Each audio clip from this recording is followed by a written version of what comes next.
ca jo, ca po. Çrëndsi ka.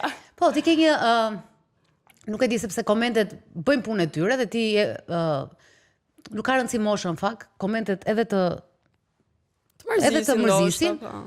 Por ti ke gjithmonë një gjë që më pëlqen mua shumë tek ty dhe besoj që kjo është një nga armët e tua më të forta, pavarësisht dhe pjesës tjetër të lojës si e luan ti me interesin e publikut, është fakti që ti buzëqesh shumë. Dhe buzëqesh dhe ke shumë të vërteta të buzëqeshjen. Neve si popull ballkanas nuk e kemi buzëqeshjen, nuk e kemi në natyrën tonë. Pra buzëqeshi, po ndonjëherë na duket, besoj unë, mendoj dhe ky është opinioni im personal, që na duket si ngërdheshje. E kemi kështu sikur e kemi me zor. Kurse ti ke një lloj buzëqeshi që është shumë ndërkombëtare. Domethënë, po të shohësh kur themi ne kur komentojmë të huaj, pse janë këto kaq të lumtur, pse janë kaq të qeshur, dhe ti ke këtë lloj buzëqeshje naive tënden. Këtë e pash edhe kur u takuam pak më parë intervistës, se jemi takuar për tu takuar me këto ishte në intervistë, dhe pash që e ke shumë të tënden.